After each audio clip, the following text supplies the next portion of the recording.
Welcome to our lecture on DC microgrid and control system. Today we shall discuss about modeling of the solar photovoltaic cell as well as the solar element together. So, this will be more physics. Photovoltaic systems, they are at a p-n junction diode. Now,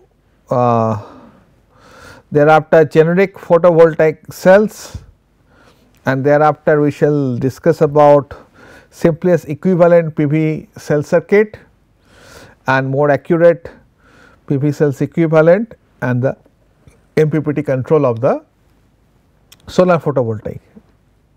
As you know that it is needless to say that photovoltaic is a conversion of the light directly into the electricity through the semiconductor material. The basic component of a PV system is a solar cell.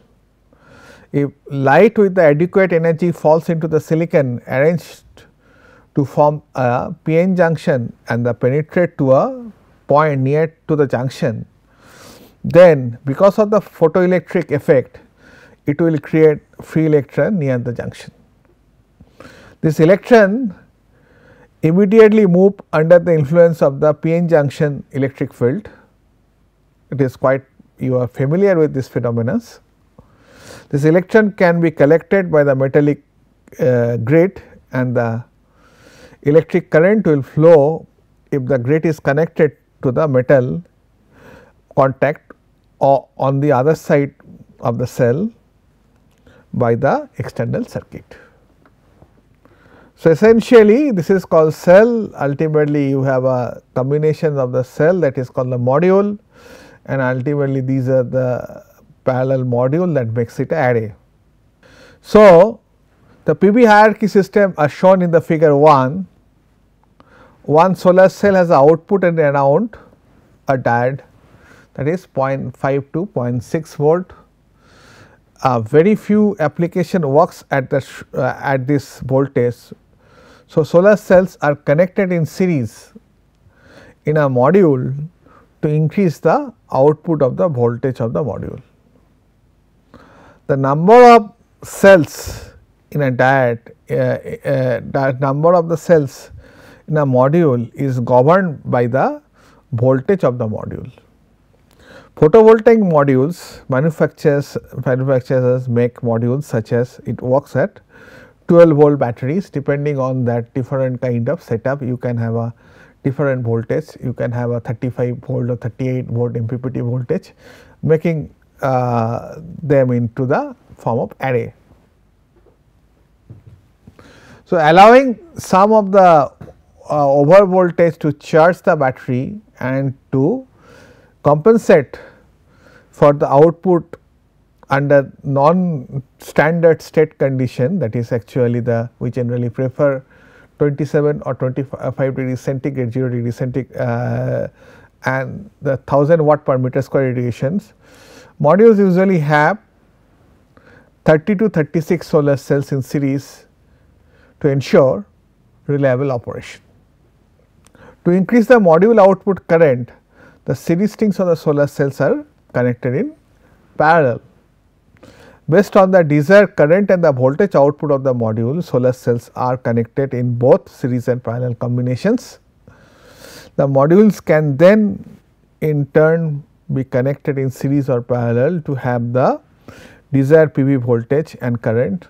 Such combinations of modules are referred as arrays. So, that is called array. Now, let us come to the p-n junction diode. So, it is quite familiar, I have nothing to be discussed much.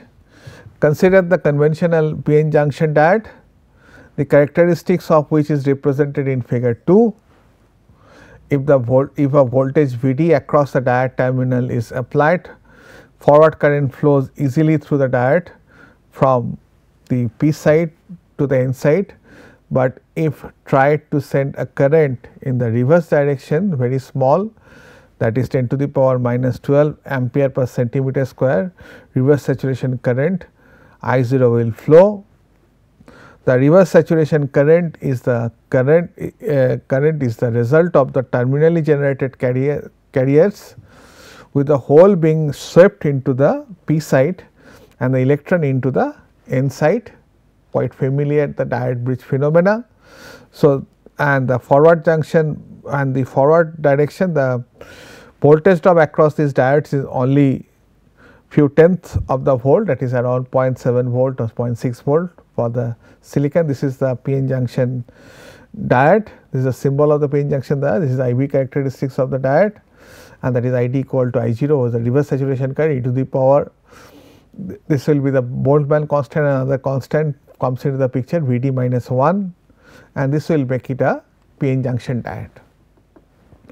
Now, you can see that the voltage and the current characteristic of the p-n junction diode is described by the following Shockley diode equation, that is I d equal to I 0 e to the power q V d k t, where k is a Boltzmann constant, t is the temperature in Kelvin, and minus 1. So, that is the I d is the diode current, V d is the voltage across the diode terminal, I 0 is the reverse saturation current, q is the charge of the electron, k is a Boltzmann constant, and t is a absolute temperature. And let us assume that p-n junction is exposed to the sunlight. As photon absorbs, whole electron pairs are formed. So, this will be photon, actually what happened, then there will be a electron in the conduction band and holes will be there in the valence band. If this mobile charge carrier reach the vicinity of the junction, the electric field in the depletion region will push the hole into the p side and push the electron in the n side. This is the actually the layer, this is the n type and this is a p type, ultimately they will change over. And thus what happen, p side accumulate holes and the n side accumulate electrons, which creates a voltage, and that can be used to drive the current to the load. That is the principal operation of this p-n junction diode. When photons created, the holes electron pairs near to the junction, the electric field in the depletion region sweeps hole into the p side and sweeps electron into the n side of the cells. Now, if electrical contacts are attached at the top and the bottom of the shell, electron will flow out from the n side into the connecting wire through the load and back to the p side as shown. The electron moves around the circuit when they reach to the p side and they combine with the holes completing the circuit. So, that is something like the battery. By convention, positive charge, positive current flow the direction opposite to the electron flow, and the arrow in the figure 4, this is the current, shows that current going from the p side to the load to the back to the n side. So, this is the electron flow from the n side to the load and back to the p side, where they recombine with the holes. Conventional current I is in the positive direction. Now, let us make an equivalent circuit of it. The simplest equivalent circuit is the PV cell and the load, and that can be think of as a a current source and a diode parallel to it and the load. So, simplest equivalent circuits of the model for a photovoltaic cells consist of a real diode in parallel with the ideal current source as shown in the figure 5. The diode current source delivers the current in proportion to the solar flux to which it is exposed, where there are two conditions of particular interest for the actual PV and for its equivalent circuit as presented in the figure 6. These are short circuit current and the open circuit voltage, we will see later. But there is a problem of short circuiting a current source, but those kind of problem will not be here fortunately. When the leads to the equivalent circuits for the PV cells are shorted together, no current flows in the real diode since Vd equal to 0. So, all the current from the ideal source flows through the shorted leads. Since the short circuit current must equal to ISC, the magnitude of the ideal current source itself must be equal to the ISC. And similarly, voltage and current equation of this equivalent circuit of the PV cell are shown in the figure 6b, and where I equal to ISC minus ID. So, this is basically the open circuit and this is basically the short circuit. Now, considering this equation, and we know that actually the subtracting this equation I equal to ISC minus I0, this is essentially the ID. So, I0 e to the power q k T V t minus 1, and observing this equation and the equation 2, we can observe that ISC is added to a diode curve of the figure 2c. So, this is the curve, and the current voltage relationship for a PV cell when it is dark and the light based on 2 is depicted in the figure 7. This is the dark condition and current will go back, and this is the light condition where ISC will be positive, and this is the case. And when the leads from the PV cells are left open, that is I equal to I0. So, this open circuit voltage will be V0C equal to kT by q ln ISC by I0 plus 1, and thus you can calculate the open circuit voltage in the lighting case. An equivalent circuit, circuit when series resistance is included as shown in the figure 8. This is the figure 8. So, ultimately you will have a resistance here, thereafter a load. This PV mathematical equation with its circuits can be analyzed by I equal to ISC minus ID equal to ISC minus I0 e to the power this one, where the impact of RS is added. So, that is basically the intrinsic resistance. So, Vd equal to V plus I into RS, and the substituting you get this results, and thus what happened, the general equivalent circuits with the series and the parallel resistance combinations is illustrated in the figure 9. So, this will be the figure overall, this is Vd, and ultimately there will be a resistance parallel to the diode, and overall circuit will be looking like this, and thus you can write I equal to ISC minus I0, this is the exponential, thereafter the drop due to this part of the it for the more complex equivalent circuit. Now, while analyzing it, so you can choose a different kind of equivalent circuit for taking your model, and instead of the taking actually this MATLAB Simulink model, you can make your own model if you know these values, and it is not difficult to find it out their values. Circuits for the PV cell includes both parallel and the series resistance. So, now we require to track the MPPT voltage.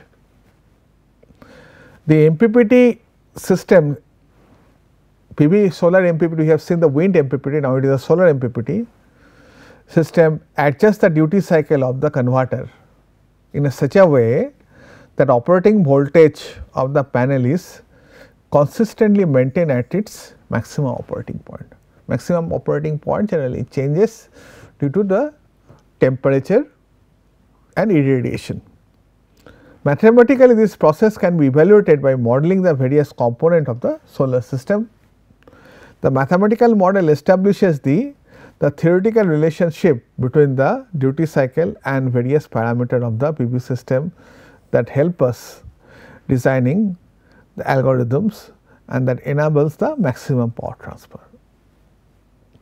So, you have a DC to DC converter.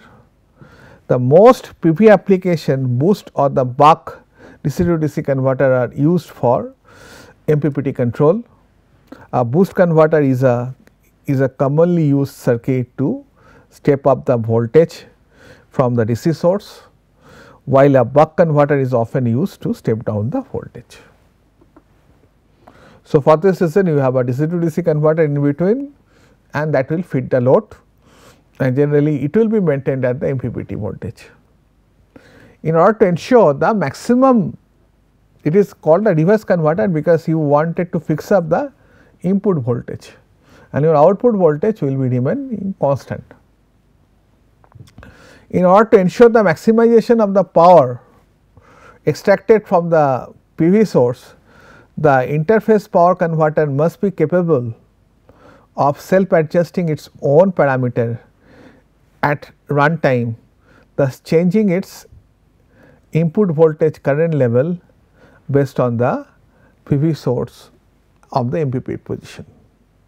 Suppose that the DC to DC converter is a dynamical optimizer and that the control parameter is duty cycle of D, the main switch is shown in the figure 10. Then what happened? The connection schemes of DC to DC converter dedicated to the dynamical optimization of the PV generator. Assume that the DC to DC voltage conversion ratio of the converter is D equal to V 0 by V I in case of the buck converter for the continuous mode of conduction. The equivalent resistance and the voltage seen by the PV source terminal can be expressed by, that is basically depends on its duty ratio. So, that will be actually R load into D square, and where D is less than 1, thus you have a effective more resistance, and similarly V in equal to V 0 by D. The duty ratio, the duty cycle value D must be changed continuously by a controller to ensure that the PV generator always operate at its MPPT for whenever the irradiation and the temperature and other operating conditions. Based on the instantaneous values of the current and the voltage sensed at the PV generator terminals, the MPPT controllers dynamically adjust the converter's duty cycle to follow the MPPT as shown in the figure 11 that I will show in this figure. So, you have a solar panel, you have a current sensor, you have voltage sensors, and it will try to have a different kind of algorithm are there for, namely perturb and observe. You have a transconductance method, and that will be a digital implementation, and it will drive this DC to DC converter, and ultimately it will track the maximum voltage. So, the MPPT controller can be realized based on different methods and algorithms. Most popular methods are known as, or it is well established, or PO method, that is called perturbed and observed, and the incremental conductance or INC. The practical implementation of MPPT controller is mostly digital. In a digital domain, we will have to have a nowadays microcontroller. Simple microcontroller can do that job.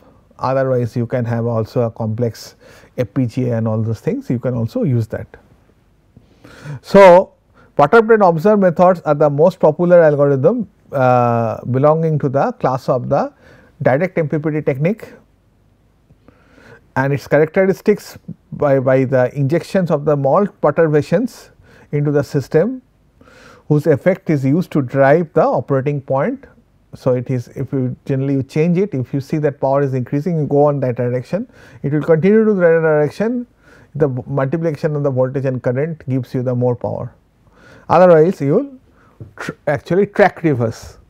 So, the PV operating point is perturbed periodically by changing the voltage at the PV sources terminal, and after each perturbation control algorithm compares the values of the power fed by the PV sources before and after the perturbation.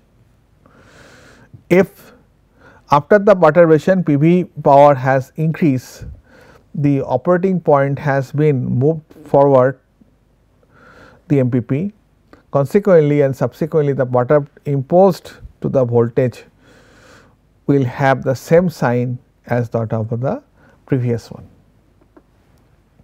Now, if after a voltage perturbation the power drawn from the PV array decreases, this means that the operating point has been moved away from the MPP.